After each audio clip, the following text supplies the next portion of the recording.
என் பெயர் விக்னேஷ். 2 வருடங்களுக்கு முன்னால் எனக்கு திருமணமானது. அவள் ஒரு நல்ல பெண். ஆனால் என் அம்மா அவளை ஒருபோதும் விரும்பவில்லை. இன்று நான் என் வாழ்க்கையை திரும்பி பார்க்கும்போது என் தவறுகள் எனக்கு எறும்பு போல கடிக்கின்றன. அவள் அலங்காரம் செய்ய மாட்டாள், அமைதியாக இருப்பாள். ஆனால் என் அம்மா எப்போதும் அவளுக்கு எதிராக பேசுவார். இதனால் என் மனதிலும் அவளிடம் சற்று வெறுப்பாகவே மாறினேன். ஒரு நாள் கோபத்தில், நீ அசுத்தமான பெண் என்று சொல்லி அவளை என் அறையிலிருந்து தள்ளிவிட்டேன். வீட்டில் இஞ்சி பூண்டு வாசனை பரவியது. அவள் அழ ஆரம்பித்தாள். ஆனால் என் பொறுமை பொது களையப்பட்டது. மனம் கொந்தளித்தது. அதன் பிறகு நான் எடுத்த முடிவு என்னை நாசம் செய்தது. ஒரு மாடல் மாதிரியாக அழகான ஒரு பெண்ணை 2வது மனைவியாக திருமணம் செய்தேன். முதல் மனைவியை என் அம்மா வீட்டிலிருந்து வெளியேற்றிவிட்டார். 2வது திருமணம் நடந்தது. ஆனால் சில நாட்களில் என் வாழ்க்கை மீண்டும் நரகமாயிற்று. நான் ஆபீஸிலிருந்து வீடு திரும்பியதை கொஞ்சம் ஓய்வெடுப்பதற்காக. ஆனால் மனைவி, அம்மா மற்றும் சகோதரிகளின் சண்டை சச்சரவுகளை கேட்டு பார்த்ததும் என் மனம் அங்கிருந்து ஓடிவிட வேண்டும் என்று துடித்தது. உடனே எழுந்து வெளியேறினேன். யாருக்கும் தெரியாது நான் எங்கே போகிறேன் என்று. அம்மா என் பின்னால் வந்து கூப்பிட்டார்கள். ஆனால் அதற்குப் பிறகு யாரும் எதுவும் சொல்லவில்லை. அவர்களும் என்னை என் விதிக்கு விட்டுவிட்டார் போல. ஆனால் எனக்கு தெரியும் நான் எங்கே போகிறேன் என்று. நான் ஒரு டாக்ஸி பிடித்து எனது முதல் மனைவியை அழைத்து வர சென்றேன். ஏனென்றால் நான் எப்போது மிகவும் களைத்து விட்டேன். அவளை வீட்டை விட்டு வெளியேறியதும் நான்தான், இப்போது அழைத்து வருவதும் நான்தான். நான் அவள் தெருவை அடைந்தபோது 1 வருடம் காலமாக அவளைப் பற்றி கவலைப்படாதவன் நான் என்று நிலைத்துக் கொண்டே சென்றேன். டாக்ஸியிலிருந்து இறங்கியதும் ஒரு கார் ஹாரன் அடித்தது. திரும்பி பார்த்தபோது அந்த காரிலிருந்து ஒரு அழகான பெண் இறங்கினாள். அவளை கண்டதும் நான் மூச்சுவிட மறந்துவிட்டேன். அந்த காட்சி என்னை அதிர்ச்சிக்குள்ளாக்கியது. என் கண்களையே நம்ப முடியவில்லை. நான் முட்டாள்தனமாக நின்று கொண்டிருந்தேன். அவள் மெதுவாக என்னை நெருங்கி ஒரு வாக்கியத்தை சொன்னாள். அதை கேட்டதும் என் அழிவை இனி யாரும் தடுக்க முடியாது என்று உணர்ந்தேன். இப்போது நான் என் வீட்டில் அமைதியாக உட்கார்ந்திருக்கிறேன். எனது கடந்த காலத்தைப் பற்றி சிந்திக்கிறேன். என் கடந்த காலம் மிகவும் பிரமாதமானதாக இல்லை. ஆனால் இப்போது என் வாழ்க்கையில் நடக்கும் விஷயங்களை பார்க்கும்போது என் கடந்த காலம் மீண்டும் வலுவாக நினைவுக்கு வருகிறது. நான் என் சகோதரிகளுக்கிடையே வளர்க்கப்பட்டேன். நான் பிரார்த்தனைகளின் விளைவாக பிறந்த குழந்தை. ஒரே மகன். எனக்கு முன் 3 சகோதரிகள் இருந்தன. 3 பெண்களின் பிறப்பு என் தாய் மற்றும் தந்தையின் வாழ்க்கையை கஷ்டமாக்கியது. என் பாட்டி 3 பெண்களுக்கு பிறகு என் அம்மாவை வீட்டை விட்டு விரட்ட திட்டமிட்டதாக நான் என் சகோதரிகளிடம் கேள்விப்பட்டிருக்கிறேன். ஆனால் விரைவில் கடவுள் ஒரு மகனை அருளினான். என் அம்மா உண்மையான பக்தியுடன் பூஜை செய்து கொண்டிருந்தார். இந்த முறை ஒரு மகன் பிறக்கட்டும், என் வாழ்க்கை சீராகட்டும் என்று பிரார்த்தனை செய்தார். அதுபோல நானும் பிறந்தேன். நான் பிறந்ததும் அனைவரின் எண்ணங்களும் மாறின. அப்பா அதே நேரத்தில் அம்மாவிடம் மன்னிப்பு கேட்டுக்கொண்டார். மகள்கள் தனக்கு மிகவும் முக்கியமானவர்கள் என்பதை இப்போது அவருக்கு புரிந்துவிட்டதென்றே. பாட்டியும் அம்மாவை மன்னித்துவிட்டார். ஆனால் நடந்திருக்க வேண்டியது என்னவென்றால் அம்மா பாட்டியை மன்னிக்க வேண்டும். எப்படியோ அம்மா இந்த விஷயத்திற்காக கடவுளுக்கு நன்றி கூறினார். ஏனென்றால் கடவுள் அவருக்கு ஒரு மகனை கொடுத்தார். இல்லையெனில் அவரது வாழ்க்கை இன்னும் துயரமாக இருந்திருக்கும். அப்பாவும் பாட்டியின் வார்த்தைகளில் சிக்கி அவரை விவாகரத்து செய்திருப்பார். எப்படியோ என் பிறவி என் குடும்பத்தினருக்கு ஒரு வரமாக மாறியது. அதனால்தான் நான் மிகவும் ஆசையாக வளர்க்கப்பட்டேன். இந்த அன்பு வளர்ப்பில் நான் என் வாழ்க்கையில் பல தவறான முடிவுகளை எடுத்தேன். அதன் காரணமாக இன்று நான் தலையை பிடித்து வருந்துகிறேன். இந்த நிகழ்வு நான் பள்ளியில் படிக்கும்போது நடந்தது. அப்பா என்னிடம் சொன்னார், படிப்புக்கு பிறகு கொஞ்ச நேரம் கடையில் செலவிடு. நான் பள்ளியில் மிக நல்ல மதிப்பெண்கள் பெற்று வந்தேன். அதனால்தான் அப்பா என்னிடம் படிப்பு வாழ்க்கையில் மிக முக்கியம் என்று சொல்வார். ஆனால் படித்து வேலை செய்வதை விட தன் மகன் எப்போதும் தன் தொழிலை செய்ய வேண்டும். அவர் வேலை மற்றும் வணிகம் இரண்டையும் செய்து பார்த்தவர். அப்போது அவர் என்னிடம் தெளிவாக சொன்னார், வேலை ஒரு குடும்பத்தின் வயிற்றை நிரப்பும், ஆனால் வணிகம் தலைமுறைகளை உயர்த்தும் என்றார். நான் அவரது வார்த்தைகளை கேட்டு மனதிற்குள் சொல்வேன், நான் அப்பாவின் வார்த்தைகளை நிச்சயம் கடைப்பிடிப்பேன் என்று. நான் படிப்பில் திறமையானவன். அதனால் அப்பா அடிக்கடி என்னிடம் சொல்வார், படிப்புக்கு பிறகு கொஞ்சம் நேரம் கடையில் கழி, அப்போது உனக்கு வணிகம் புரியும் என்றார். நான் அப்பாவின் வார்த்தைகளை மதித்தேன். அதனால் நான் அவரது வார்த்தையை கேட்டு கடையில் அமர ஆரம்பித்தேன். அப்போது கடையில் ஒரு குரு வருவார். அவர் பெயர் ஹரிபிரசாத். அவர் என்னை பார்த்து எப்போதும் பாராட்டுவார். அப்பாவிடம் சொல்வார், உங்கள் மகன் மிகவும் நல்லவன். உங்கள் மகனை எனக்கு மிகவும் பிடித்திருக்கிறது. நீங்கள் விரும்பினால் இந்த நட்பை உறவாக மாற்றலாம் என்றார். உண்மையில் ஹரிபிரசாத் தான் அப்பாவுக்கு வணிகம் செய்ய கற்றுக் கொடுத்தவர். இன்று நாம் அனைவரும் சுகமாக வாழ்கிறோம். நான் அப்போது வயதில் 16 வயதுதான். அவர் எப்படி உறவு பற்றி பேசுகிறார் என்பது எனக்கு புரியவில்லை. நான் கடையில் என் படிப்பு பற்றியே சிந்தித்துக் கொண்டிருப்பேன். கடைக்கு கவனம் கொடுக்க மாட்டேன். நான் கவனம் செலுத்தியிருந்தால் இன்று நான் தலையில் கை வைத்து அழுவதற்கு காரணமில்லாமல் இருந்திருக்கும். உண்மையில் ஹரிபிரசாதுக்கு அவரது சிறிய மகளை பற்றி மிகவும் கவலை இருந்தது. அவருக்கு 4 மகள்கள் இருந்தன. ஆனால் அவரது சிறிய மகளுக்கு திருமணம் நடக்கவில்லை. அவள் இளம் வயதினள் மற்றும் மிகவும் அழகாக இருந்தாள். அவள் ஹரிபிரசாத்திற்கு நிறைய சேவை செய்தாள். ஹரிபிரசாத்திற்கு அவரது இறுதி நேரம் நெருங்கிவிட்டது என்று தோன்றியது. அதனால் அவர் தனது சிறிய மகளின் திருமணத்தை என்னுடன் நிச்சயிக்க விரும்பினார். அவள் எனக்கு வயதில் 1 வயது சிறியவள். அப்போது நான் படித்துக் கொண்டிருந்தேன். அதனால் நான் இந்த விஷயத்தை தள்ளிப் போட்டேன். பிறகு அப்பா என்னிடம் தெளிவாகவும் விளக்கமாகவும் சொன்னார். ஹரிபிரசாத் தனது மகளுடன் உன்னை திருமணம் செய்து வைக்க விரும்புகிறார் என்றார். எனக்கு அப்பாவின் இந்த வார்த்தைகள் பிடிக்கவில்லை.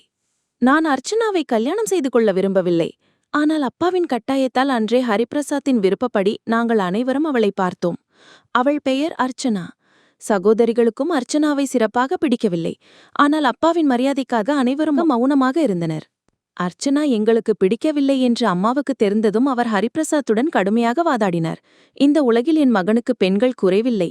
நீங்கள் ஏன் அர்ச்சனாவை இவனுக்கே மணமுடிக்க விரும்புகிறீர்கள்? ஹரிபிரசாத்திடம் சொல்லுங்கள், வேறு யாரையாவது மணமகனாக ஏற்றுக்கொள்ளட்டும். அவர் உங்கள் வணிகத்தில் உதவி இருக்கலாம், கடன் கொடுத்திருக்கலாம். ஆனால் அதன் அர்த்தம் நாம் அவருடைய மகளை எங்கள் மருமகளாக ஏற்றுக்கொள்ள வேண்டும் என்பது அல்ல என்றார். அப்பா இப்போது சிந்தனையில் ஆழ்ந்தார். ஹரிபிரசாத் அவருக்கு எத்தனையோ உதவிகள் செய்திருந்தார். கடினமான ஒவ்வொரு தருணத்திலும் ஹரிபிரசாத்தை அப்பாவுக்கு துணை நின்றார். அவரை தன் சொந்த சகோதரனாகவே கருதினார். அப்படி ஒருவரின் வேண்டுகோளை அப்பா எப்படி மறுப்பார்? இறுதியில் அப்பா என் மற்றும் அர்ச்சனாவின் நிச்சயதார்த்தத்தை நிர்ணயித்து விட்டார். அப்போது நான் படிப்பில் இருந்ததால் ஹரிபிரசாத் திருமணத்துக்காக காத்திருந்தார். இல்லையெனில் மறுநாளே தன் மகள் அர்ச்சனாவை வீட்டை விட்டு அனுப்பியிருப்பார். ஹரிபிரசாத் மிகவும் உடல்நிலை சரியில்லாமல் இருந்தார். அவர் அம்மாவிடம் விரைவில் திருமணம் செய்து வைக்க கேட்டுக்கொண்டார். ஆனால் விதிக்கு வேறு திட்டம் இருந்தது. ஹரிபிரசாத் நோயிலிருந்து குணமானார். ஆனால் முற்றிலும் ஆரோக்கியமாக இருந்த என் அப்பா கடுமையான நோயால் பாதிக்கப்பட்டு இறந்துவிட்டார். இது எங்கள் அனைவருக்கும் ஒரு பெரிய அதிர்ச்சியாக இருந்தது. அந்த காலகட்டத்தில் ஹரிபிரசாத் எங்களுக்கு ஒரு ஆதரவாக இருந்தார். நான் கல்லூரி படிப்பை முடித்துவிட்டேன். பட்டம் பெற்ற பிறகு வணிகத்தில் இறங்கினேன். கடவுளின் அருளால் ஹரிபிரசாத்தின் போதனைகளும் என்னை வணிகத்தில் வெற்றி பெற செய்தது. அப்போது அவர் மீண்டும் எங்களுக்கு நினைவு ஊட்டினார். அவருடைய மகளின் நிச்சயதார்த்தம் என்னுடன் நடந்துவிட்டது. நான் கடன்களில் மூழ்கியிருந்தேன். எனவே மனதை கல்லாக்கி அர்ச்சனாவை மணப்பதற்கு சம்மதித்தேன். அம்மா பலமுறை என்னை அன்புடன் வற்புறுத்தினார். உனக்கு அர்ச்சனா பிடிக்கவில்லை என்றால் ஹரிபிரசாத் புரிந்து கொள்வார். ஆனால் நான் எப்படி மணப்பேன்? அவருடைய மகள் பல நாட்களாக என் பெயரில் காத்திருந்தாள். அந்த நேரம் எனக்கு இதை ஏற்க மனமில்லை. ஆனால் அப்போது அம்மாவின் வார்த்தையை கேட்டிருந்தால் இன்று என்னை சந்திக்கும் அவமானங்கள் ஏற்பட்டிருக்காது. நான் அர்ச்சனாவை மணந்தேன். ஆனால் மனதார அவளை ஒருபோதும் நேசிக்கவில்லை. ஏனென்றால் நான் அவளை அந்த கண்ணோட்டத்தில் பார்த்ததே இல்லை. நான் இந்த உறவுக்கு மனதால் தயாராக இல்லை. வீட்டில் அம்மா மற்றும் சகோதரிகள் அர்ச்சனாவை எதிர்த்தனர். எங்கள் வணிகம் நன்றாக நடக்கும்போது ஹரிபிரசாத்தின் உதவிக்காக அவர் மகளை மருமகளாக ஏற்க வேண்டுமா? இது ஒரு பேரம் போல் ஆகிவிட்டது என்று குறைப்பட்டனர். நான் அனைவரையும் அமைதியாக இருக்க சொன்னேன். ஏனென்றால் அப்போதும் ஹரிபிரசாத்திடம் சில கடன்கள் இருந்தன. அதனால் இந்த உறவை மறுப்பது எங்களுக்கு பிரச்சனையாக முடியும். அர்ச்சனாவுக்கு அவர்கள் எதுவும் கொடுக்கவில்லை. வரதட்சிணா என்ற பெயரில் சில துணிகள், பாத்திரங்கள் மற்றும் ஒரு தங்க சங்கிலி மட்டுமே கொடுக்கப்பட்டது. நான் ஆச்சரியமடைந்தேன். அம்மாவும் திருமணத்தை எதிர்த்தார். இவ்வளவு பணக்காரராக இருந்தும் தன் மகளுக்கு எதுவும் கொடுக்கவில்லையே என்று குறைப்பட்டார். நானும் இதை சகித்துக் கொண்டேன். ஆனால் பிறகு என் வாழ்க்கையில் மாற்றங்கள் ஏற்படத் தொடங்கின. அவை என்னை முழுவதுமாக மாற்றிவிட்டன. நான் கடையில் கவனம் செலுத்தினேன். அங்கு வண்ணமயமான பெண்கள் வருவார்கள். அவர்களின் உடையின் பிரகாசமும் முகத்தில் புத்துணர்ச்சி மற்றும் மகிழ்ச்சி ஆகியவற்றை பார்த்தால் என் மனம் விரும்பும். என் மனைவியும் இப்படி அலங்கரித்து என் முன் நிற்க வேண்டும். என் மனதை கவர வேண்டும். ஆனால் அது நடக்கவில்லை. நான் கடையிலிருந்து வீடு திரும்பும் போதெல்லாம் அவள் சமையல் அறையில் மும்முரமாக இருப்பாள். திருமணத்தின் முதல் நாளிலேயே அவளுக்கு விளக்கினேன். நீ என் அம்மாவையும் சகோதரிகளையும் கவனிக்க வேண்டும். இந்த வீட்டையும் பராமரிக்க வேண்டும். என்னையும் மகிழ்வாக வைக்க வேண்டும். திருமணத்தின் முதல் இரவு அவள் என்னை வியப்புடன் பார்த்தாள். நான் எப்படி ஒரே நேரத்தில் இவ்வளவு வேலைகளை செய்ய முடியும் என்று கேட்க முயன்றாள். நான் அவளிடம் சொன்னேன், ஒரு பெண்ணால் இவை அனைத்தும் செய்ய முடியும். வெறும் முறையாக நிர்வகிக்கத் தெரிந்தால் போதும் என்றேன். அன்று நான் அவளிடம் பேசி முடித்தேன். ஆனால் அன்றிலிருந்து அவள் எனக்கு பயப்பட ஆரம்பித்தாள். நான் 25 வயதினன், அவள் 24 வயதினள். ஆனால் அவள் அவ்வளவு அப்பாவித்தனமாக இருந்தாள். என் ஒவ்வொரு வார்த்தையையும் உடனடியாக ஏற்றுக்கொள்வாள். அம்மாவின் வார்த்தை அவளுக்கு கட்டளையாக இருந்தது. சகோதரிகளின் ஒவ்வொரு விருப்பத்தையும் நிறைவேற்றுவதை என் மகிழ்ச்சிக்கு அவசியமாக கருதினாள். எங்கள் திருமணத்திற்கு 2 மாதங்களே ஆகியிருந்தபோது ஹரிபிரசாத் காலமானார். என் மனைவி முற்றிலும் உடைந்து விட்டாள். அர்ச்சனாவிடம் எனக்கு இன்னும் எந்த ஆழ்ந்த பாசமும் ஏற்படவில்லை. இதற்கான காரணம் தெளிவாக இருந்தது. நான் வீடு திரும்பும்போதெல்லாம் அர்ச்சனா சமையலறையில் பிஸியாக இருப்பாள். நான் சோர்வாக டிவி பார்த்துவிட்டு சாப்பிட்டு மொபைலில் மூழ்கி விடுவேன். அவள் இரவு நேரம் வரை வீட்டு வேலைகளை முடித்துவிட்டு என் அருகே வரும்போது நான் தூங்கிக் கொண்டு இருப்பேன். நான் அவளிடம் பலமுறை சொன்னேன், எனக்காக தயாராக இரு. நான் வரும்போது எல்லா வேலைகளையும் விட்டுவிட்டு என் அருகே வந்து உட்காரு. ஒரு 2 முறை அவள் அவ்வாறு செய்தாள். ஆனால் அம்மா அவளை என் முன்னால் அவமானப்படுத்தினார். என் சகோதரிகளுக்கு முன்னால் விரலை உயர்த்தி சொன்னார், என் மகள்கள் திருமணமாகாதவரை என் மருமகளுக்கு அவர்கள் முன்னால் அலங்கரிக்க வேண்டிய அவசியமில்லை என்று. அர்ச்சனா அழுது கொண்டே என்னை பார்த்தாள். நானும் அவளிடம் சொன்னேன், அம்மாவின் வார்த்தைகளைக் கேள். உண்மையில் என் மனம் விரும்பியது. அர்ச்சனா என் பொருட்டு மட்டுமே அலங்கரித்திருக்க வேண்டும். வீட்டு வேலைகள் எதையும் செய்யக்கூடாது. இரவு நேரங்களில் அவளிடமிருந்து பூண்டு, இஞ்சி, வெங்காயம், அதாவது சமையலறையின் அனைத்து மசாலா பொருட்களின் வாசனை வரும். ஒருமுறை நான் கோபத்தில் அவளை என்னிடமிருந்து விலக்கிவிட்டேன். குறைந்தபட்சம் என்னிடம் வருமுன் குளித்துவிட்டு வா என்று மட்டுமே சொன்னேன். அவள் என்னை பார்த்து கொண்டே இருப்பாள். பிறகு அழ ஆரம்பிப்பாள். நான் இன்னும் கோபத்தில் இருப்பேன். நீ இங்கிருந்து போய்விடு. நீ என் மனைவியாக இருக்க தகுதியற்றவள். நான் உன்னை மணந்து கொண்டு ஒரு உபகாரம் செய்தேன். ஆனால் நீ என் வாழ்க்கையை நரகமாக மாற்றிவிட்டாய். நீ என் வாழ்வில் பலவந்தமாக நுழைந்து விட்டாய். இப்போது அழுது கொண்டு உட்கார்ந்திருக்கிறா என்று கத்தினேன். அம்மாவுக்கும் அவளிடம் எப்போதும் புகார் இருந்தது. நான் வீட்டிற்கு வந்தால் அம்மா அவளைப் பற்றிய புகார்களுடன் அமர்ந்திருப்பார். அவளுக்கு தைரியமில்லை. அம்மாவை பார்த்து பேசவோ எதிர்த்துணைக்கும் பதில் சொல்லவோ. இருந்தும் அம்மா அவளிடம் மகிழ்ச்சியாக இருப்பதில்லை. நான் முன்பே அவளை ஒரு வேலைக்காரனாக வீட்டு வேலைகளை செய்வதை பார்த்து மனம் வெதும்பினேன். அவள் என் வார்த்தைகளுக்கு செவிசாய்ப்பதில்லை. மாறாக அம்மா மற்றும் சகோதரிகளுக்கு அஞ்சி நடுங்கிக் கொண்டே இருப்பாள். எல்லா விஷயங்களிலும் அவர்களுக்கு சேவை செய்வதையே தன் கடமையாக நினைத்தாள். ஒருவேளை கணவனின் உரிமைகளை மறந்துவிட்டாள் போல, அல்லது என்னிடமோ ஏதோ குறைபாடு இருந்திருக்கலாம். நான் அவளிடம் அடிக்கடி சொல்வேன், உன்னை பற்றியும் கவனித்துக்கொள். ஆனால் மறுபுறம் என் இரட்டை மனப்பான்மைக்கு எல்லையே இல்லை. அவள் முன்னிலையிலேயே விரலை உயர்த்தி மிரட்டும் பாணியில் சொல்வேன், என் அம்மா மற்றும் சகோதரிகளிடம் உன்னிடம் எந்த புகாரும் இருக்கக்கூடாது என்பேன். இதன் விளைவாக நான் அவளை அடிக்க ஆரம்பித்தேன். என் மனைவியாக வாழ்வதற்கு பதிலாக என் ஆணைகளை பின்பற்றத் தொடங்கினாள். என் அம்மா மற்றும் சகோதரிகளுக்கு எந்த சிரமமும் ஏற்படாமல் இருக்க இன்று நான் கடையிலிருந்து சோர்வாக திரும்பிய போது அவளுக்கு சிறப்பான அறிவுறுத்தல் கொண்டிருந்தேன். நீ வீட்டில் தயாராக இரு, உன்னை வெளியே அழைத்து செல்கிறேன். இதனால் அவள் மகிழ்ச்சியால் பூரித்துப் போனாள். பல நாட்களாக அவள் சோர்வாக இருப்பதை உணர்ந்தேன். அவள் மெதுவாக மாறிக்கொண்டிருந்தாள். ஆனால் எப்போதாவது ஏதாவது செய்துவிடுவாள். என் எல்லா உணர்வுகளையும் மண்ணோடு மண்ணாக விதம். இன்றும் அதே நடந்தது. நான் அர்ச்சனாவிடம் தயாராக இருக்கச் சொன்னேன். ஆனால் நான் வீட்டிற்கு வந்ததும் முழு வீடும் குழப்பமாக இருந்தது. அர்ச்சனா சமையலறையில் உணவு தயாரித்துக் கொண்டிருந்தாள். கேட்டதற்கு சகோதரியை பார்க்க யாரோ வருகிறார்கள் என்று சொன்னார்கள். என் மனநிலை மிகவும் பாதிக்கப்பட்டது. ஆனால் அம்மாவிடம் எதுவும் சொல்லாமல் அர்ச்சனாவை அறைக்கு அழைத்து சென்று வலுவான அறை கொடுத்தேன். என் செய்திக்கு பதில் ஏன் சொல்லவில்லை என்றும் கேட்டேன். அவள் முன்பே சொல்லியிருந்தால் நான் இவ்வளவு வருத்தப்பட மாட்டேன். அர்ச்சனா அழத் தொடங்கினாள். அவள் என்னிடம் எதுவும் சொல்லவில்லை. வேலை செய்து கொண்டிருந்த அதே நிலையில் வீட்டு உடைகளில் சிக்கலான தலைமுடியுடன் சோர்வடைந்த முகத்துடன் இருந்தாள். எனக்கு மிகவும் கோபம் வந்தது. அவள் விருந்துக்கான தயாரிப்புகளில் ஈடுபட்டிருந்தால் இரவு வரை அதே உடைகளில் இருந்தாள். இரவு அவள் என் அறைக்கு வந்தபோது மீண்டும் அவளை அறைந்தேன். நீ ஒரு அசுத்தமான பெண். கணவனின் வார்த்தைகளை ஒருபோதும் பின்பற்ற முடியாது. என் வார்த்தைகளால் அவள் அழத் தொடங்கினாள். என் பக்கம் கேளுங்கள் என்றாள். அம்மா என்னிடம் சொன்னார்கள் என்று ஏதேனும் தவறு நடந்தால் என்னை வீட்டை விட்டு வெளியேற்றி விடுவேன் என்றார்கள். ஆனால் நான் அவள் சொல்லிய ஒரு வார்த்தையையும் கேட்கவில்லை.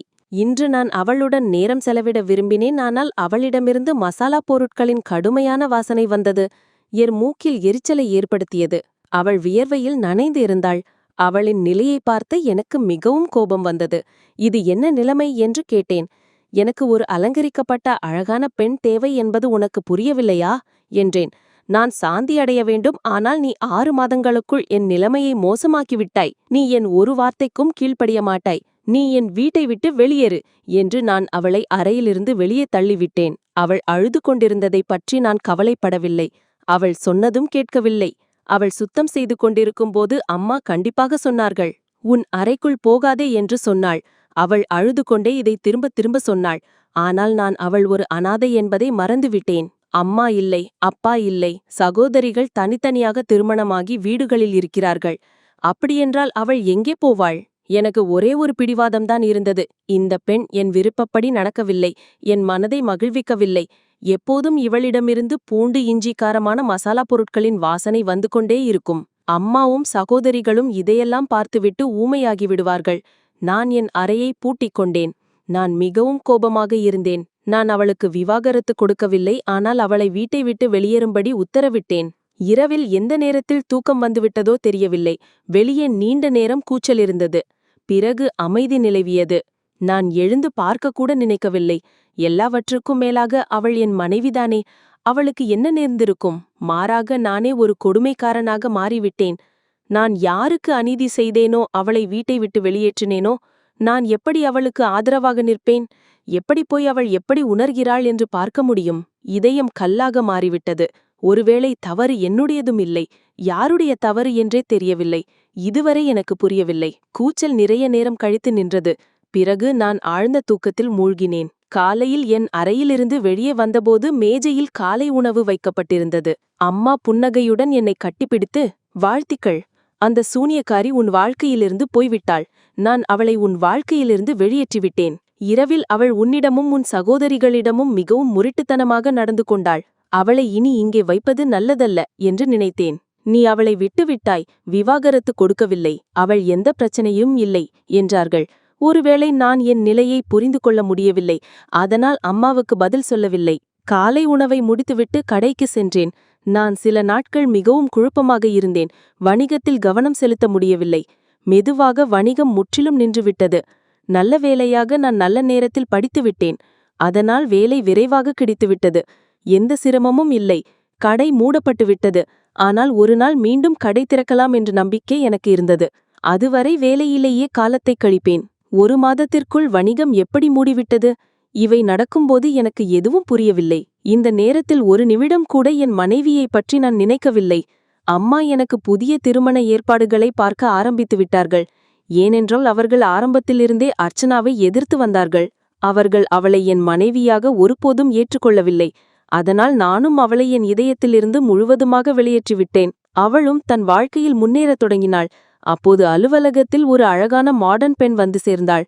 முதல் பார்வையிலேயே அவள் என் இதயத்தை கவர்ந்து விட்டாள். அவள் மிகவும் அழகாக இருந்தாள். தன்னை நன்றாக பராமரித்துக் கொள்பவள். அவள் முகம் எப்போதும் பிரகாசமாகவும் புதுமையாகவும் தோன்றும். சிறிது மேக்கப் அவளை இன்னும் இளமையாக காட்டும். அவள் அனைவரின் இதயங்களையும் கவர்ந்தாள். நானும் தோற்றத்தில் நன்றாக இருந்தேன். அதனால் நான் அவளுடன் நட்புக்காக முன்வந்தேன். அவளும் என் வருகையை எதிர்பார்த்து கொண்டிருந்தாள் என்று தோன்றியது. பிறகு நாங்கள் இருவரும் 2 மாதங்கள் நெருக்கமாக இருந்தோம். அம்மாவுக்கு அந்த பெண் பிடித்திருந்தாள். ஆனால் அம்மா என் திருமணத்தை அவளுடன் செய்ய விரும்பவில்லை. நான் மிக தெளிவாக சொன்னேன். நான் திருமணம் செய்து கொள்வதென்றால் அவளைப்பான், வேறு யாரையும் அல்ல. இப்படியாக மேகமாக என் இந்த மாடர்ன் காதலியை மணந்து வீட்டுக்கு அழைத்து வந்தேன். அவள் என் வீட்டில் மிகவும் மகிழ்ச்சியாக இருந்தாள். காலையில் எழுந்தால் அவளின் அழகான முகம் என் கண்களுக்கு முன்னால் இருக்கும். அவளிடம் இருந்து எப்போதும் லேசான நறுமணம் வந்து கொண்டே இருக்கும். திருமணத்தின் ஆரம்ப மாதங்கள் மிகவும் நன்றாக கழிந்தன. ஆனால் பிறகு அம்மா என்னிடம் புகார் செய்ய ஆரம்பித்தார்கள். உன் மனைவி எந்த வேலையும் செய்யவில்லை என்று. இந்த விஷயத்தில் அம்மா முற்றிலும் சரியாகத்தான் இருந்தார்கள். அவர்கள் அடிக்கடி சொல்வார்கள், உன் மனைவி பகல் வரை தூங்கிக் கொண்டே இருக்கிறாள். பிறகு எழுந்து தானே காலை உணவு தயாரிக்காமல் உன் சகோதரியை கட்டளையிடுகிறாள். நீ காலை உணவு தயார் செய்து கொடு என்று. இவள் தன் வேலையையும் செய்யவில்லை, உன் வேலைகளிலும் கை கொடுக்கவில்லை. இப்படி ஒரு மனைவியால் என்ன பையன்? நான் அவளுடன் அழகான இரவுகளை கழித்துக் கொண்டிருந்தேன். அம்மாவிடம் நான் இப்போது அவளுக்கு புரிய வைக்கிறேன் என்று சொன்னேன். ஆனால் உண்மையில் நான் மென்மையாக, நீ வீட்டு வேலைகளை கொஞ்சம் ஆர்வம் காட்டு என்று மட்டுமே சொன்னேன். அவள் எப்போதும் அலங்கரித்துக் கொண்டே இருப்பாள். புதிய ஆடைகளை அணிந்து என் இதயத்தை மகிழ்விப்பாள். இதற்கிடையில் நான் என் முதல் மனைவியை முற்றிலும் மறந்துவிட்டேன். என் 2வது மனைவிக்கு கூட நான் முன்பு ஒரு திருமணம் செய்து கொண்டிருந்தேன் என்று சொல்லவில்லை. ஆனால் என் வீட்டார் என் மனதில் இவ்வளவு மன அழுத்தத்தை ஏற்படுத்தினார். என் சகோதரியின் திருமணம் நெருங்கிவிட்டது. அம்மாவுக்கு 100 வேலைகள் இருந்தன. ஆனால் என் மனைவி தன் தினசரி வழக்கத்தை மாற்றவில்லை. அவள் தாமதமாக எழுந்திருப்பாள். பிறகு என் சகோதரிகளுக்கு ஆணையிடுவாள். மாலை வரை தன்னை அலங்கரித்துக் கொள்வாள். பிறகு நான் வீடு திரும்பும்போது என்னை மகிழ்விப்பாள். என்னுடன் அமர்ந்து பேசுவாள். எனக்கு உணவு பரிமாறுவாள். இப்படி சிரித்து விளையாடி நேரம் கழிந்து போகும். ஆனால் இப்போது நான் இந்த வேகமான வாழ்க்கையால் களைப்படைய ஆரம்பித்து விட்டேன். ஏனென்றால் காலையில் சரியான நேரத்தில் அலுவலகத்திற்கு செல்ல முடியவில்லை.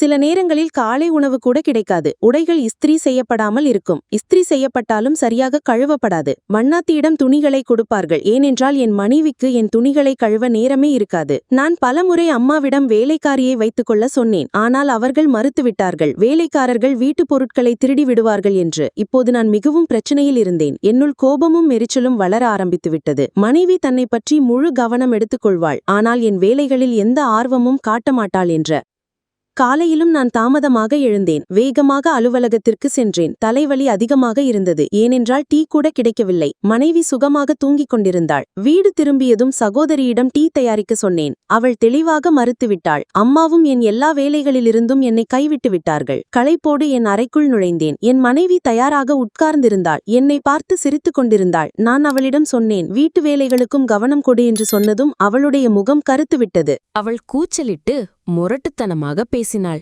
நான் உன் வேலைக்காரியில்லை, உன் மனைவிதான். எனக்கு பிடித்ததைத்தான் செய்வேன். என் தலையில் ஏற்கனவே வலி இருந்தது. மீண்டும் அம்மாவிடம் கெஞ்சினேன். எனக்கு ஒரு டீ தயாரித்துத் தாருங்கள். ஆனால் அவர்களின் மறுப்பு என் உள்ளத்தில் தீயை பற்ற வைத்தது. அப்போது எனக்கு என் முதல் மனைவியின் நினைவு வந்தது.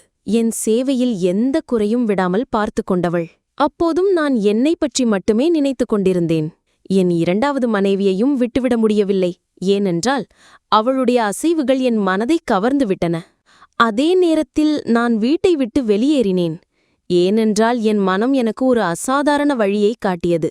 கிட்டத்தட்ட 7-8 மாதங்கள் என் முதல் மனைவியின் முகத்தைக் கூட நான் பார்க்கவில்லை. அவளைப் பற்றி எந்த தகவலும் தெரிந்து கொள்ளவில்லை. அவள் எப்படி இருக்கிறாள், என்ன செய்கிறாள், இந்த உலகில் இருக்கிறாளா இல்லையா என்று கூட கவலைப்படவில்லை. அப்போது அவளைப் பற்றி நினைவு வந்தது. என் மனம் எனக்கு சொன்னது, அர்ச்சனாவை வேலைக்காரியாக வீட்டில் வைத்துக்கொள். அவளை வேலைக்காரியாக வீட்டில் வைத்து இரண்டாவது மனைவியுடன் சந்தோஷமாக வாழ்வேன் என்றேன். இந்த எண்ணம் வந்தவுடன் நான் மகிழ்ச்சி அடைந்தேன். அர்ச்சனாவிடம் மன்னிப்பு கேட்டு அவளை திரும்ப அழைத்து வருகிறேன். அவள் என் சகோதரிகள் மற்றும் அம்மாவின் வேலைகளை செய்யட்டும். இப்படி வீட்டார் மகிழ்ச்சியாக இருப்பார்கள். நான் என் இரண்டாவது மனைவியுடன் சந்தோஷமாக வாழ்வேன் என்று நினைத்தேன். நான் டாக்ஸி எடுத்து அந்த முகவரிக்குச் சென்றேன். என் மனதில் பயம் இருந்தது. தினசரி சண்டைகளால் நான் களைப்படைந்துவிட்டேன். விரைவில் குறிப்பிடப்பட்ட இடத்தை அடைந்தேன். டாக்ஸி நின்ற இடத்தில் ஒரு அழகான மற்றும் மிகவும் விலையுயர்ந்த கார் உள்ளே நுழைந்தது. அது ஒரு இடத்தில் நின்றது. ஹாரன் ஒலித்ததும் நான் ஒதுங்கிப் போனேன். ஆனால் பிறகு என் கண்கள் வியப்பால் விரிந்தன. ஏனென்றால் காரிலிருந்து இறங்கிய பெண்ணுடன் என் பார்வைகள் சந்தித்தன. நான் அப்படியே மரத்துப் போனேன். அந்த பெண் வேறு யாருமில்லை, என் முதல் மனைவிதான். அவளை இந்த நிலையில் பார்த்ததும் என் கண்களால் நம்ப முடியவில்லை. எனக்கு அடுத்த மூச்சு வரப்போவதில்லை என்று தோன்றியது. அவளும் என்னை பார்த்துவிட்டாள். என் பக்கம் பார்த்து புன்னகைத்தாள். அழகான சேலையில் மிகவும் அழகாக இருந்தாள். என்னை பார்த்து என் பக்கம் வந்தாள். என்ன விஷயம்? என்னை பார்த்து ஆச்சரியப்பட்டீர்களா? நான் ஒருபோதும் சரியாக நடக்க முடியாது என்று நினைத்தீர்களா என்று கேட்டாள். அதாவது அவளுக்கு இன்னும் அந்த விஷயம் நினைவில் இருந்தது. அதனால்தான் நான் அவளை வீட்டை விட்டு வெளியேறினேன். நான் அவளுடைய இந்த நடத்தையையும் ஆடம்பரத்தையும் பார்த்து ஆச்சரியமடைந்தேன். இவள் என் முதல் மனைவியாக இருக்க முடியும் என்று என்னால் நம்பவே முடியவில்லை. இது எப்படி நடந்தது? எல்லாம் எப்படி திடீரென மாறிவிட்டது? நான் உன்னுடன் இருந்தபோது நீ இப்படி எதுவும் செய்யவில்லை. இப்போது உன்னுடன் மீண்டும் உறவை ஏற்படுத்த வந்திருக்கிறேன். நீ என்னை ஆச்சரியத்தில் ஆழ்த்திவிட்டாய் என்று என் வாயிலிருந்து வந்த வார்த்தைகள் இவையே. அவள் என்னை பார்த்து புன்னகைத்தாள். உள்ளே வா, உள்ளே அமர்ந்து பேசலாம் என்றாள். அவளுடைய பேச்சில் மென்மை இருந்தது. ஆனால் அவளுடைய கண்களில் எண்ணற்ற வலி தேங்கியிருந்தது. அவள் என்னை தன் அழகான அலங்கரிக்கப்பட்ட வீட்டிற்குள் அழைத்துச் சென்றாள். இந்த வீட்டை நான் முன்பே பார்த்திருக்கிறேன். ஹரிபிரசாத் அவர்களின் வீடு எப்போதும் மிகவும் எளிமையாக இருந்தது. ஆனால் இந்த வீட்டை பார்த்ததும் என் கண்கள் வியந்தன. இது என்ன, இவ்வளவு சீக்கிரம் நீ திருமணம் செய்து கொண்டாய்? ஏதோ பணக்காரனை திருமணம் செய்தியா என்று கேட்டேன். அவள் பொறுமையாக என் பேச்சைக் கேட்டாள். பிறகு புன்னகைத்தபடி என்னை பார்த்தாள். அந்த புன்னகையில் மிகுந்த வலி இருந்தது. இவை அனைத்தும் என் கடின உழைப்பின் விளைவு என்று அவள் சொன்னாள். நீங்கள் என்னை வீட்டை விட்டு வெளியேற்ற உத்தரவிட்டீர்கள். ஆனால் நான் அந்த நிலையில் ஏன் இருந்தேன் என்று கூட கேட்கவில்லை. அந்த நிலைக்கு காரணம் உங்கள் அம்மா மற்றும் சகோதரிகளின் மிரட்டல்தான். அவர்கள் என்னை வெளிப்படையாக மிரட்டினார்கள். நீ எங்கள் சகோதரனின் இதயத்தில் இடம் பிடிக்க முயற்சித்தால் அல்லது எங்கள் மகனை உன் வசப்படுத்த முயற்சித்தால் நாங்கள் உன்னை கொன்றுவிடுவோம் என்று. என் உயிரை காப்பாற்ற நான் உங்கள் அவமானத்தை ஏற்றுக்கொண்டேன். என் கண்ணியத்தை காப்பாற்ற நான் என்னை வேலைக்காரியாக மாற்றிக்கொண்டேன். நான் கட்டாயப்படுத்தப்பட்டேன். ஆனால் அந்த நாளில் நான் பலமானவளாக மாறினேன். நீங்கள் என் கையை பிடித்து வீட்டை விட்டு வெளியேற்றி இன்று முதல் உனக்கும் எனக்கும் எந்த உறவும் இல்லை என்று சொன்னபோது, உன் வேலைக்காரி போன்ற பெண்ணுக்கு நான் என் வாழ்க்கையில் இனி இடமளிக்க முடியாது. உன்னிடமிருந்து எப்போதும் பூண்டு இஞ்சி வாசனை வரும். நீ உன்னை அலங்கரித்துக் கொள்வதில்லை. நீ எனக்கு ஆறுதல் அளிப்பதில்லை. இந்த வார்த்தைகள் அவளுக்கும் நினைவில் இருந்தன. அவள் தன் துயரத்தில் மூழ்கியிருந்தாள். நான் உடனே அவள் பேச்சைக் குறுக்கிட்டு, இப்போது எல்லாம் சரியாகிவிடும், நான் இப்போது அப்படி இல்லை என்றேன். அவள் என்னை பார்த்து சிரித்தாள். என்றும் நீங்கள் மிகப்பெரிய பொய்க்காரர், நீங்கள் பொய் சொன்னீர்கள், நீங்கள் 2வது திருமணம் செய்து கொண்டீர்கள் என்றாள். நான் திகைத்தேன். என் 2வது திருமணத்தின் செய்தி என் வீட்டாருக்கு மட்டுமே தெரியும், வேறு யாருக்கும் இல்லை. உங்கள் மனைவியை நான் அறிவேன். அவள் மிகவும் மாடர்னானவள். உங்கள் மனதை மகிழ்விப்பாள், உங்களுக்கு ஆறுதல் அளிப்பாள். நானும் இப்போது அவளே. உங்கள் வாழ்க்கையிலிருந்தால் நன்றாக இருக்குமென்று விரும்புகிறேன். நீங்கள் 2வது திருமணத்தை இதுவரை என்னிடமிருந்து மறைத்தார்கள் என்பது தனி விஷயம். ஆனால் ஒவ்வொரு உண்மையும் எப்படியாவது வெளியே வந்துவிடும். எப்படியும் நான் உங்களிடம் ஒரு பொருளை திருப்பித் தர வேண்டும். நீங்கள் கோவப்பட மாட்டீர்கள் என்று நம்புகிறேன். அவள் தன் பர்சிலிருந்து ஒரு உரையை எடுத்து என்னிடம் நீட்டினாள். நீங்கள் இந்த உரையை உங்கள் வீட்டில் சென்று திறந்தால் நீங்கள் திருப்தியடைவீர்கள். அதன் பிறகு எனக்கு ஒரு தெளிவான பதில் தேவை என்றாள். அவளுடைய வார்த்தைகளைக் கேட்டு, அவளுடைய மென்மையான பேச்சு நடையைக் கண்டு என் மனதில் ஒரு எண்ணம் தோன்றியது. ஒருவேளை அவள் என்னை மன்னித்துவிட்டால் இனி அவள் என்னை விட்டு விலக மாட்டாள். எப்படியும் அவளுடைய வசதியான மற்றும் ஆடம்பரமான வாழ்க்கையை பார்த்ததும் என் மனம் ஆசைப்பட்டது. நான் ஆசையே சிக்கினேன். நீ என்னுடன் என் வீட்டிற்கு வா, உன் உண்மையான இடம் அங்குதான். நீ ஏன் இந்த உரையை என்னிடம் கொடுக்கிறாய்? எனக்கு உன் துணை மட்டுமே தேவை என்றேன். அடுத்த கணமே நிலைமை மாறியது. என் வாயிலிருந்து இரத்தம் வழியத் தொடங்கியது. அவளை பார்ப்பதால் மட்டுமல்ல, அவளுடைய கணக்கில்லாத செல்வத்தை பார்ப்பதால் நான் குழப்பத்திலிருந்தேன். ஹரிபிரசாத் தனது வாரிசுகளுக்கு எதையும் விட்டுச் செல்லவில்லை. தனது மகளின் பெயரிலும் எதையும் சொல்லவில்லை. அப்படியானால் இவை அனைத்தும் எப்படி சாத்தியமாயிற்று? என் மனைவி என் மனக்குழப்பத்தை நன்றாக புரிந்து கொண்டாள். அவள் சொன்னாள், இவை எல்லாம் எப்படி நடந்தது என்று நான் உங்களுக்கு சொல்கிறேன். இது என் தந்தையின் விட்டுச் சென்ற சொத்தைத் தவிர என் சொந்த உழைப்பின் விளைவு. இந்த நகரத்தில் நான் 3-4 மருத்துவக் கடைகளை தேர்ந்தெடுக்கிறேன். உங்களுடைய விசுவாசமின்மையை என் இதயத்தில் பதிய விடாமல் நான் என்னை பற்றிய கவனம் செலுத்தினேன். என்னை முழுமையாக முன்னேற்றிக் கொண்டேன். இப்போது பார், நிறைய ஊழியர்கள் என்னை சுற்றி வலம் வருகிறார்கள். ஆனால் இப்போது எனக்கு உங்களிடம் ஒரே ஒரு விஷயம் தேவை. நீங்கள் அதை நிச்சயம் நிறைவேற்றுவீர்கள் என்று நம்புகிறேன். நான் ஆசையில் மூழ்கி அவளிடம் விரைவாக விடைபெற்று வீடு திரும்பினேன். ஏனென்றால் என் அம்மா மற்றும் சகோதரிகளுக்கு சொல்ல வேண்டியிருந்தது. என் முதல் மனைவி இப்போது மிகவும் பணக்காரியாகிவிட்டாள். எங்களுக்கு நல்ல நாட்கள் வரப்போகின்றன. இனி நான் அவளைத் தவிர வேறு யாரையும் என் வாழ்க்கையில் வைத்துக்கொள்ள முடியாது என்று வீடு வந்ததும் அம்மாவுக்கு முழு கதையும் சொன்னேன். அவர்களின் கண்கள் ஆச்சரியத்தால் விரிந்தன. என் 2வது மனைவிக்கும் நான் முன்பே திருமணமானவன் என்பது தெரிந்தது. அவள் என்னிடம் பெரிய சண்டை போட்டாள். ஆனால் நான் அவளை பொருட்படுத்தவில்லை. அதே நேரத்தில் நின்ற நிலையிலேயே அவளுக்கு விவாகரத்து கொடுத்துவிட்டேன். ஏனென்றால் அவளின் அலங்காரம் இனி எனக்கு எந்த பயனும் இல்லை. ஆனால் என் வீட்டில் ஒரு விசித்திரமான குழப்பம் தொடங்கியது. அவள் போனதும் நான் உடனே அந்த உரையை திறந்தேன். அடுத்த வினாடியே நான் முகம் குப்பர விழுந்துவிட்டது போல் உணர்ந்தேன். அந்த உரையில் விவாகரத்து ஆவணங்கள் இருந்தன. அதோடு ஒரு கடிதமும் இருந்தது. அதில் எழுதியிருந்தது, உன் அம்மா மற்றும் சகோதரிகளுக்கு சேவை செய்வது உன் கடமை. ஆனால் அதற்கு பதிலாக உன் மனைவியை மறந்துவிடுவது, அவளுடன் அவமானகரமான நடத்தை காட்டுவது, அவளை தாழ்வாக நடத்துவது இவை பெரும் பாவம். நீ இந்த பாவத்திற்கு குற்றவாளி. இதற்கான தண்டனை இந்த விவாகரத்து ஆவணங்களில் நீ கையெழுத்திட வேண்டும். ஏனென்றால் நான் இப்போது சட்டப்படி உன்னிடமிருந்து பிரிந்துவிட்டேன். நீ கையெழுத்திட்டாலும் இல்லை என்றாலும் என் பார்வையில் நீ இனி என் கணவன் அல்ல. நீதிமன்றமும் இந்த தீர்ப்பை அறிவித்துவிட்டது. இதை பார்த்ததும் நான் ஒரு கல்லாக உறைந்துவிட்டேன். அம்மா மற்றும் சகோதரிகள் தனியாக கவலைப்பட்டார்கள். என் முதல் மனைவியும் என்னுடன் இருக்க முடியவில்லை. 2வது மனைவியையும் என்னுடன் வைத்துக் கொள்ள முடியவில்லை. நான் நடுங்கும் கைகளால் விவாகரத்து ஆவணங்களில் கையெழுத்திட்டேன். அந்த ஆவணங்களுக்கு சில நாட்களுக்குப் பிறகு எனக்கு ஒரு அழைப்பிதழ் வந்தது. என் முதல் மனைவி இப்போது என் மனைவி அல்ல. ஒரு மிகவும் மதிப்புமிக்க குடும்பத்தில் திருமணம் செய்து கொள்ளப் போகிறாள். அவள் மிகவும் மகிழ்ச்சியாக இருந்தாள். அவள் எனக்கு அழைப்பிதழ் அனுப்பியிருந்தாள். சுற்றுப்புற செய்திகளிலிருந்து தெரிந்தது, அவள் தன் திருமணத்தில் நிறைய பணத்தை செலவழித்திருந்ததால் மிகவும் அழகாக இருந்தாள். ஆனால் நான் மனச்சோர்வில் மூழ்கியிருந்தேன். என் வேலையை விட்டுவிட்டு வீட்டிலேயே உட்கார்ந்திருந்தேன். சகோதரிகள் மற்றும் அம்மாவின் பேச்சுக்களை கேட்கொண்டிருந்தேன். வீட்டின் சூழ்நிலை முன்பு போலவே இருந்தது. கசப்பு மற்றும் கடுமையான வார்த்தைகள் நிறைந்திருந்தது. அம்மாவுக்கு தவறு எல்லாம் என்னுடையது என்று தோன்றியது. ஆனால் எனக்கு தோன்றியது, என் அம்மா மற்றும் சகோதரிகள்தான் என் வீட்டை கட்டியமைக்க விடவில்லை என்று. அதனால் இன்று நான் வருந்துகிறேன். என் 2 மனைவிகளும் என்னை விட்டு வெளியேறிவிட்டார்கள். இப்போது என்னிடம் வருத்தம் தவிர வேறு எதுவும் இல்லை. நான் தினமும் அம்மா மற்றும் சகோதரிகளின் குறை சொற்களை கேட்கிறேன். வேலை தேடுகிறேன். ஏனென்றால் அலுவலக வேலையும் கை நழுவிவிட்டது. வீட்டில் இப்போது நிலைமைகள் மிகவும் மோசமாக உள்ளன. ஒருவருக்கொருவர் சண்டை போடுவது சாதாரணமாகிவிட்டது. வணிகம் முன்பே நின்றுவிட்டது. இப்போது எனக்கு புரிந்துவிட்டது, யாருடைய இதயத்தையும் புண்படுத்தக்கூடாது. யாராவது பொறுத்து கொண்டிருந்தால் அது அவர்களின் பெருந்தன்மை. ஆனால் அவர்களின் இதயத்திலிருந்து ஒரு பெருமூச்சு வெளியேறினால் அது நேரடியாக மேலே சென்று விளைவை ஏற்படுத்தும். மனிதனை எங்கும் விட்டு வைக்காது. என் அம்மா, சகோதரிகள் மற்றும் நான் என் முதல் மனைவியுடன் நல்ல நடத்தை காட்டவில்லை. அதனால்தான் இன்று நாங்கள் தெரு தெருவாக அடிபட்டுக் கொண்டிருக்கிறோம். நம்மீதே கோபப்படுகிறோம். சில காலம் இப்படியே நீண்டது. பிறகு நான் தைரியம் சேகரித்தேன். இப்போது வணிகம் நடக்கிறது, ஆனால் முன்பு போல வளர்ச்சி இல்லை.